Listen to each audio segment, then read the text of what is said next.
Soalnya kan lu yang lebih sebagai di dalam organisasi itu waktu dulu kan. Iya. Jadi gue rasa gue punya kapabilitas yang cukup baik untuk ngomong masalah ini ya. Soalnya gue pernah di dalam, gue pernah dapat tugas-tugas mereka, gue di dalam juga cukup jauh. Gue juga tahu proses gimana cara mereka bekerja. Gue Bukan. beasiswa apa namanya organisasi itu ya.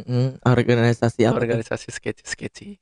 Yang Organisasi agama. Oh, agama. Iya. Wow, jadi Anda orangnya agama ya? Saya dulu agama.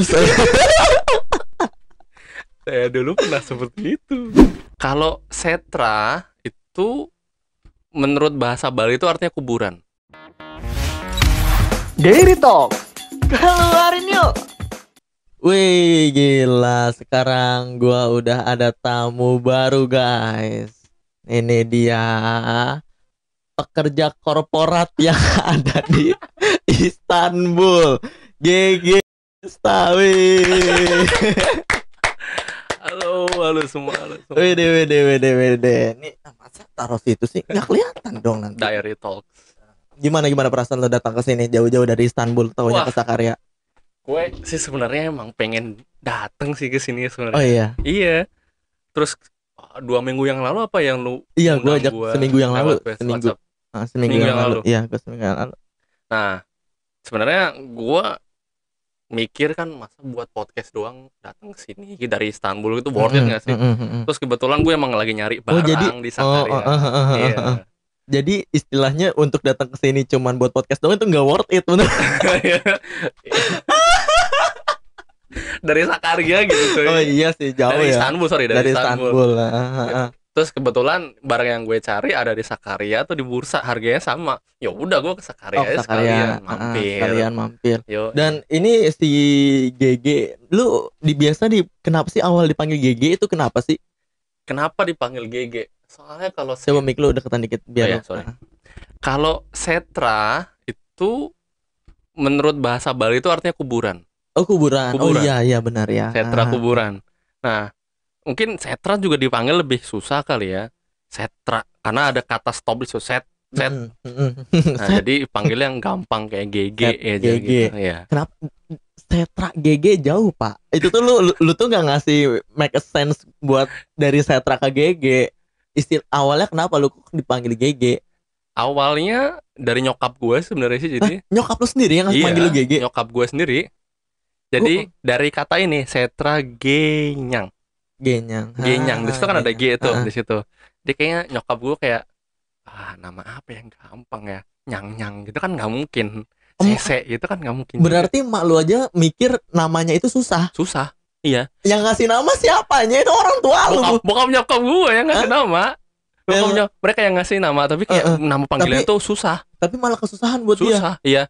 Kan maksudnya nama gue kan dari bahasa Kawi. Bahasa Kawi itu kan bahasa Jawa yang turunan dari India gitu. Jadi India terus diadaptasi sama orang Jawa. Nah, ada yang nama bahasa Kawi. Nah, karena kalau bahasa yang dari bahasa Arab kan gampang ya sebutannya Muhammad, Ahmad, Ali segala macam. Nanti kan kalau bahasa India itu kan agak susah ya. Setra genyang ada NG-nya di situ. Oh, jadi itu nama lu tuh memang nama-nama India gitu, Pak. Nama India sebenarnya.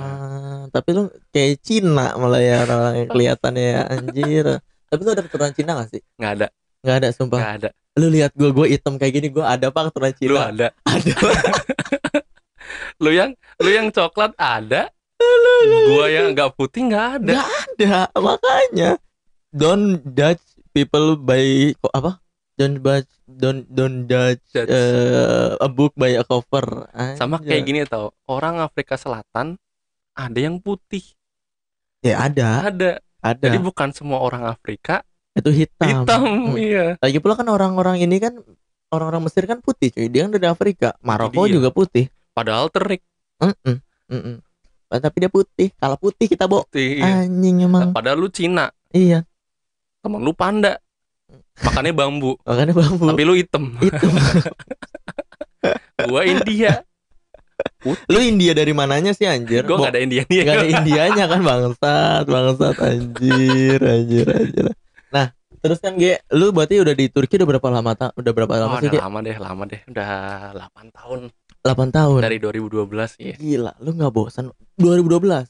2012. 2012. Lu kenapa awalnya ke Turki, kenapa tuh beasiswa kan ya lu? Gue Bukan? beasiswa, apa namanya, organisasi itu ya. Organisasi apa tuh? Organisasi sketchy. Organisasi agama. Oh, agama. Iya. Wow. Jadi Ya. Anda orangnya agama ya? Saya dulu agama. Saya dulu pernah seperti itu. Oh iya. Terus Iya, gitu. beasiswa namanya apa sih? Apa yang namanya dulu tuh? Dulu tuh namanya Pasiat gitu. Oh, Pasiat. Iya. Bukan. Oh iya, Pasiat. Dulu Iya, Pasiat. benar. Ya afiliasi sekolah-sekolah gitu deh. Heeh. Terus Terus ya udah, gue kenapa ke Turki dulu tuh karena gue bukan tipikal orang yang pengen usaha terlalu keras gitu. Gue tuh dulu ngerasa pekerja keras tapi gue nggak pinter. Waktu UN, gue tuh ngerasa anjir, UN tuh susah, apalagi SNMPTN. Bayangin aja kan. Benar, ya. Sedangkan Tapi lu ambil nggak waktu SBMPTN? enggak. Oh, lu nggak ngambil. Oh, berarti lu belum berusaha dong. Gue juga tidak mau. Oh, tidak mau berusaha. Gue nggak mau usaha. UN aja gue udah berusaha seperti itu. Terus yang katanya orang SNMPTN, sekarang namanya apa ya? SBMPTN Ya apalah gitulah. Nggak Nah, tahu. katanya SNMPTN itu 3 kali lebih susah dari UN kan. Jadi kayak terus at the same time ditawarin buat beasiswa ke Turki, dibayarin rumah, dibayarin sekolah, dikasih uang kantong, kenapa enggak? Tiket pesawat sendiri tapi. Tiket pesawat sendiri sih ya. Oke. Jadi kayak kenapa gue harus usaha SNMPTN kalau gue bisa kuliah di luar negeri gratis? Gitu ya. Oh iya, benar Iya. juga sih. Tapi terus lu nyampe akhirnya lu ambil tuh.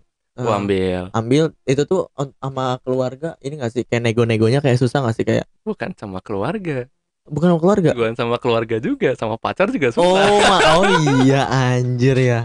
Iya Wah, kan? gila. Itu tuh susah tuh. Susah dong. Ya, mau nggak mau mereka harus terima dong kan. Mau nggak mau mereka harus terima, bukan Iya. mau nggak mau lu yang harus terima. Enggak dong. Oh, jadi mereka yang harus terima. Mereka yang harus terima. Anda egois sekali. Nah, lu kan berarti ngejelasin dong. Iya. Nah, lu ngejelasin ke orang tua lu gimana tuh?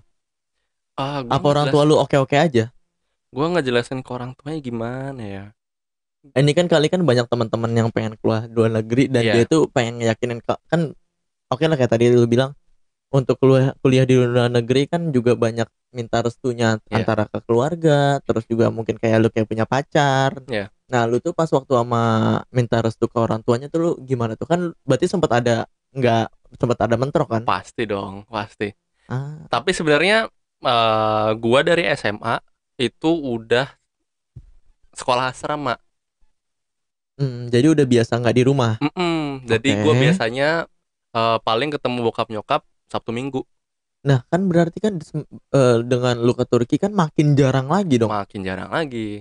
Ya itu udah, mereka juga paling udah ngerti, orang tua tuh udah ngerti lah, kayak kalau anak udah di atas SMP tuh mereka pasti udah susah untuk dikontrol. Benar. Jadi ya tinggal kita ngasih janji aja ke orang tua gimana caranya kalau kita Oh. bakal balik dan lulus tepat waktu. Oh, janji-janji manis tuh. Iya. Ternyata Anda tidak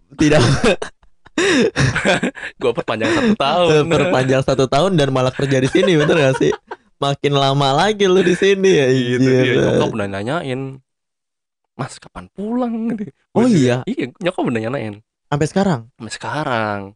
Cuma bukan ini sih, tahu bukan. nggak kenapa dia nanyain? Kenapa? Karena dia udah kemakan janji manis lu. Dia nagih utang, nagih janji Iya, sebenarnya. anjir tahu gini gua ya. Terus. Nah, oke lah, itu kan sama orang tua nih. Iya. Terus sama pacar gimana? Sama pacar. Oh, Wah, ini. itu tuh bukan. Iya, gua ingat momennya lagi. Jadi Sorry. Iya. Lu berarti sama pacar lu masih jadian kan? masih Serius? masih Dari lu berarti lu tuh jadi, tapi cewek yang sama ini?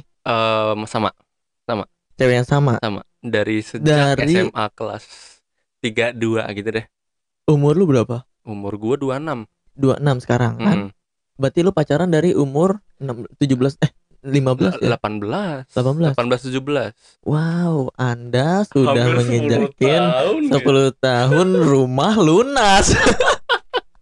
Wah, gila 10 tahun anjir. 10 tahun. LDR berapa tahun? Ya, LDR 8 tahun deh. LDR 8 tahun. LDR 8 tahun. Berarti waktu itu lu pacaran ketemu intens tuh cuman 2 tahunan, setahunan doang. Iya, habis lulus tuh intens. Hmm. Terus habis itu udah begitu pulang ya ketemunya waktu pas pulang aja, Pulang dari Turki ya. pulang dari Nah, lu Turki. ngeyakininnya gimana tuh? Nah waktu itu gue inget nih, gue ceritain. Jadi eh gue udah ngambil keputusan untuk balik itu kira-kira hari Sabtu. Sabtu. Nah hari Minggunya gue ajak ketemu, gue ajak makan ronde. Tau ronde nggak? Wedang ronde Oh, tau nggak? udah sih ya. Wedang ronde itu nongkrong aja di pinggiran gitu kan dekat rumah. Mm-mm. Karena gue ajak ke rumah ketemu orang tua segala macem, gue ajak tuh. Oh kayaknya ke Turki deh. Oh Gue bilang iya. gitu. Padahal dia taunya gue mau ke ITB. Tapi lu di ITB udah keterima belum? Belum juga. Oh, belum juga, Belum tapi juga. udah janji manis lagi nih, Iya pengen janji kayak manis lagi ya. Gue kayaknya mau ke ITB. Terus tiba-tiba gue ngasih kabar. Gue kayaknya ke Turki. Enggak. Gue bukan. Gue ke Turki. Oh gitu. Ya gitu. Dah. Habis itu dia kayak, oh iya iya. Kapan berangkat? Berangkatnya segini gitu. Oh ya siapa aja berangkat. Ya gitu. Terus kayak, oh ya udah selamat ya gitu. Terus habis itu dia baru cerita 3 tahun sebelumnya bahwa malamnya itu habis aku ngomong itu dia nangis. Oh my god. Dia 3 tahun tiga, setelah lu dari Turki, iya dia baru cerita dia bahwa pas, oh berarti dia pas denger lu ke Turki tuh dia udah jelek gitu Pak ya. nih Wah hancur kali udah anjir, anjir. hancur Wah gila. Gila sih. Wah ya gila gitu. ya. 3 tahun tuh dia mendem tuh berarti ya. 3 tahun berarti dia baru berani bicara tentang itu kali.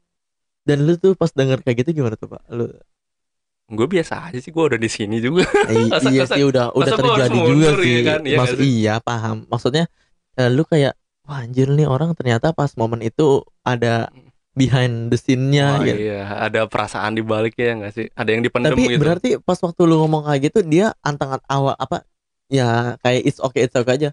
Oh iya, oh selamat ya gitu-gitu Dia aja udah. kelihatan tabah gitu, Kelihatan tua, kelihatan kuat ya. kelihatan kuat ya. Anjir, ternyata dia ini juga ya. Oh, bangke. Nah, terus lu udah nyampe Turki tuh kan? Udah nyampe Turki. Udah nyampe Turki. Iya. Nah, lu di kota Ankara ya? Ankara. Tahun berapa tuh lu datang? 2012. 2012 ya benar. Awal akhir?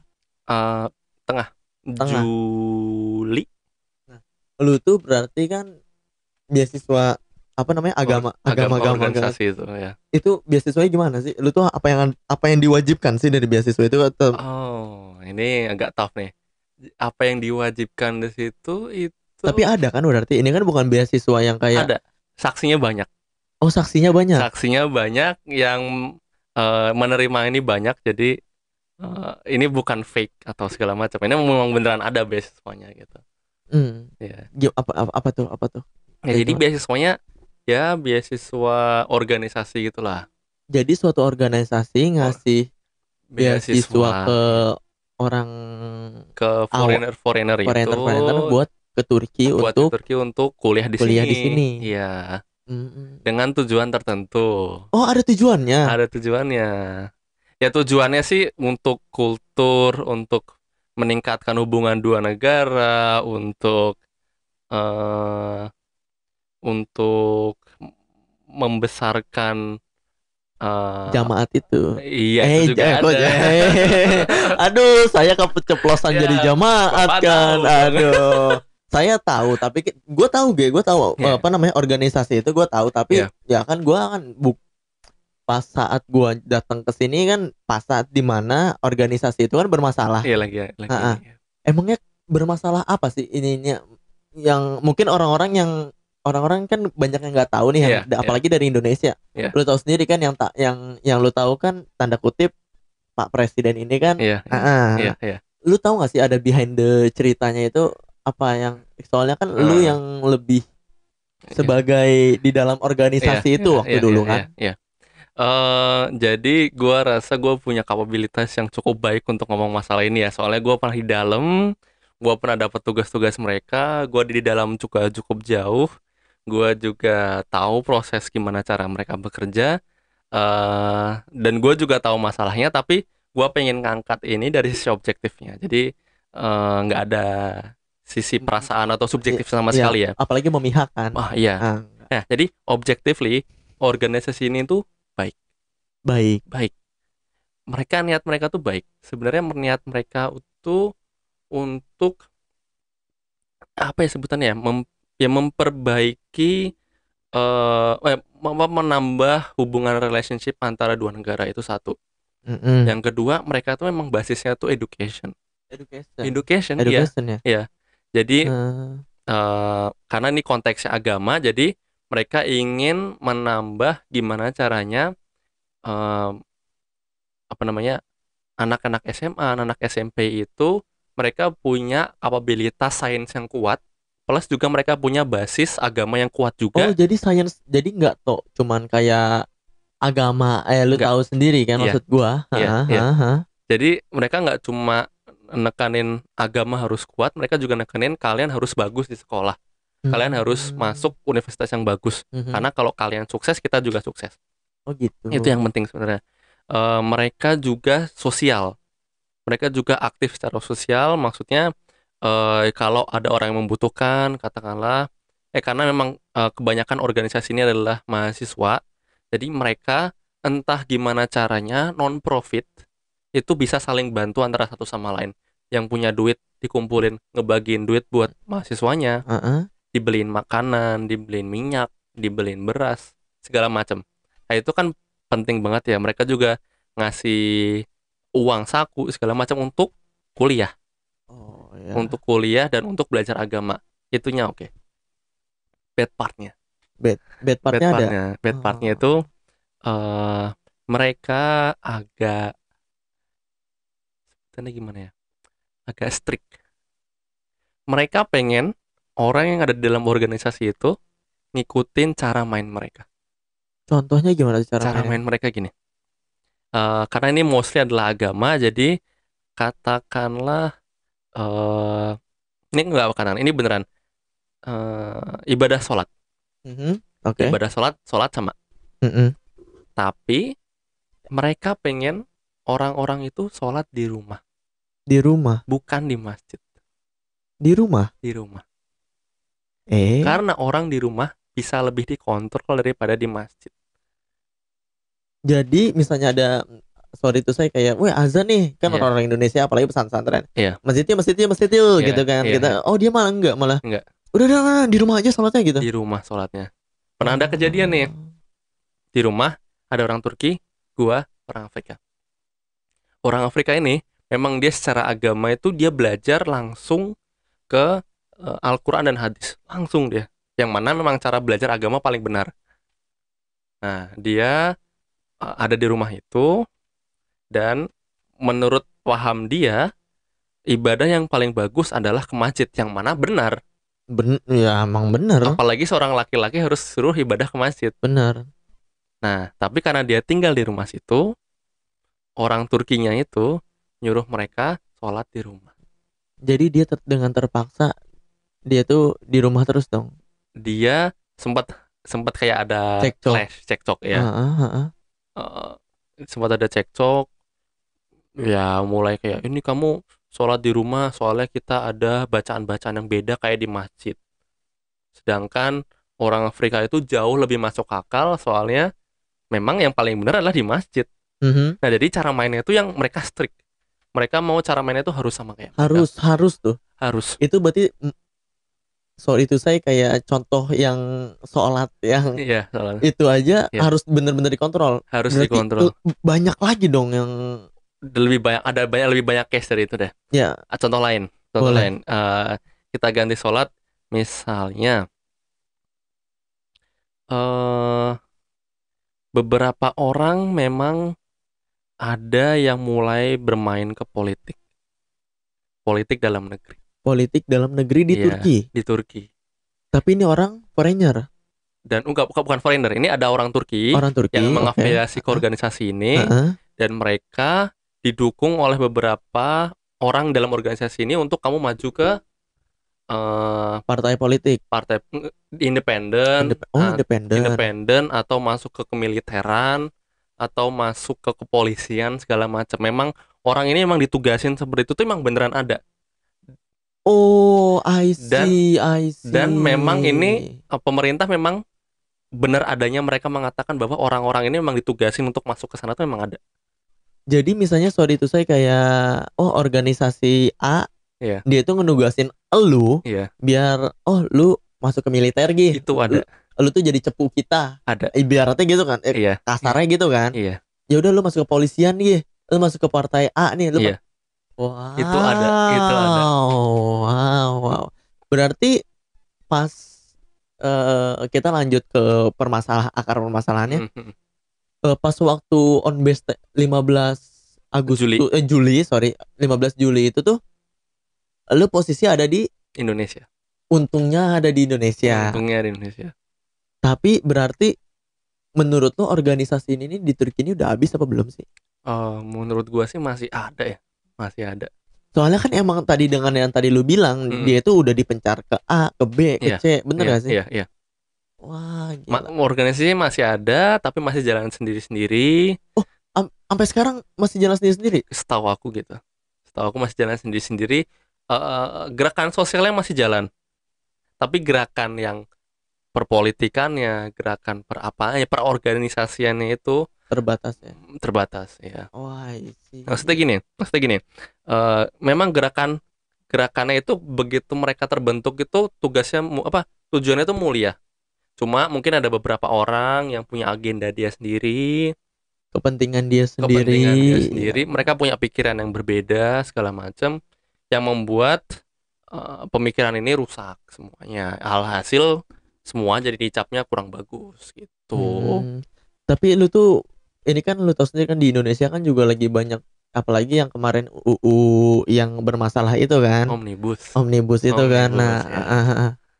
Kan lu kan sekarang kan di Turki kan jadi pekerja nih Ge. Iya. Lu udah baca kan? Lu udah baca belum sih apa aja yang bermasalah, apa aja yang sekilas ya. Lu tuh sebagai yang pekerja di sini mandang Indonesia dan Omnibus gimana sih? Waduh, tanya Omnibus lagi. Soalnya kan ya gue juga dulu pernah kerja. Iya. Dan di sana juga kan banyakan dibilang kayak ada satu yang gue lupa tuh kayak kalau misalnya pesangon kan 32 kali gaji ya. Dipotong jadi 25 kali gaji kalau gitu diturunkan. Terus juga kayak libur kerja 2 hari 2 hari libur 5 hari kerja diganti jadi 6 hari kerja 1 hari libur. Iya. Bener kan? Iya. Nah oke lah kita di Turki emang gak ada dampak apa-apa menurut kita ya. Iya. Nah lu sebagai pandangan lu gimana sih? Lu kan juga pekerja di sini. Pekerja korporat buruh. Budak korporat ya. BTW lu kerja di bidang apa sih? Bidang IT ya? IT di perusahaan software namanya Insider. Insider di bidang apa tuh? Jadi dia buat software, katakanlah buat marketing, software marketing. Jadi misalnya Hepsi Burda atau coba kasih contohnya Indonesia aja. Indonesia, oke. Indonesia misalnya Tokopedia, Blibli, misalnya Blibli atau Tokopedia boleh. Blibli atau Tokopedia mereka mau ada campaign Black Friday. Mereka mau ada campaign Black Friday. Jadi kita tuh nyiapin campaignnya Black Friday itu dengan cara misalnya kita buat banner di websitenya itu kayak jangan lupa ada diskon 25% di 10/10 Black Friday tahun ini. Klik kupon ini untuk mendapatkan diskon 25%. Nah, terus clickbait lah ya. Ya bukan disebut clickbait, jadi kayak buat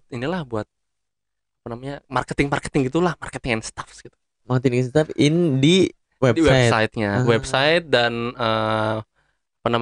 aplikasi mobile. Berarti kan lu otomatis sudah kerjanya di laptop aja dong. Di laptop aja. Iya. Berarti untuk WFH ini lu udah nggak ada problematika apa? Lebih sibuk apa mendingan kerja di kantor? Wah, ini bagus nih. Daily Talk. Keluarin yuk.